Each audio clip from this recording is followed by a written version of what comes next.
So we're going to talk about Treme / Congo Square, more about Congo Square than Treme, because Congo Square goes back so much further.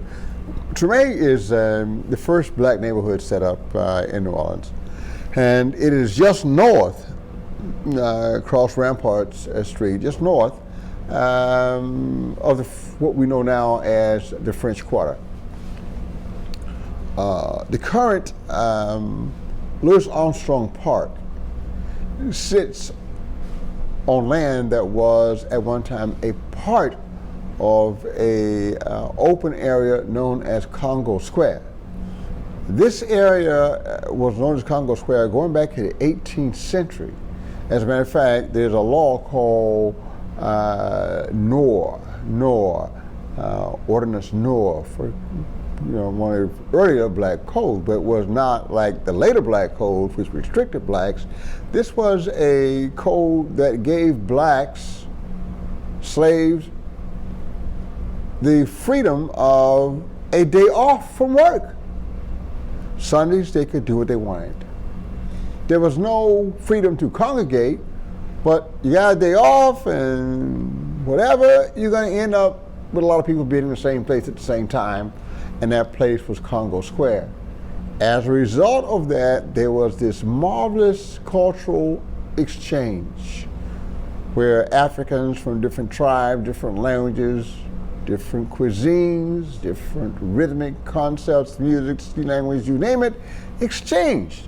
And so the culture of this area is so rich, as is the food to this very day.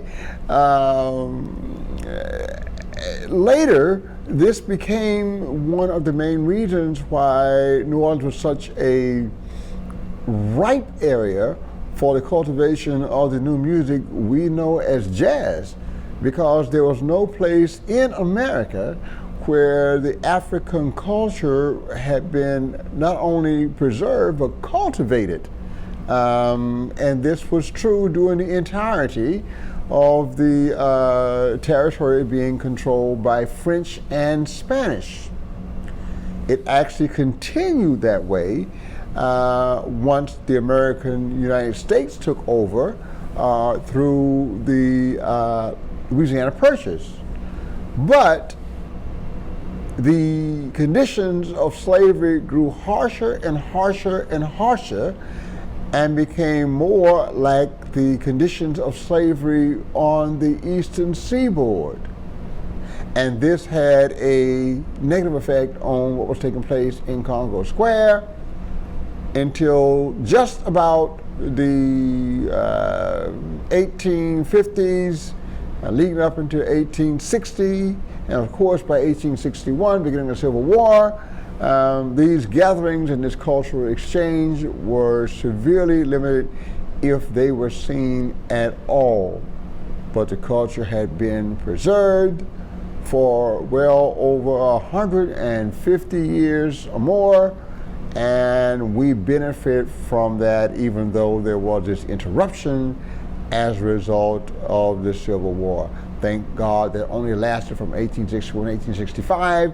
With Reconstruction and whatnot, blacks moved into the area between 1860 and 1880 at such a rate that the black population doubled in New Orleans, and Congo Square once again became a central point of gathering and cultural exchange. And as they say, the rest is history.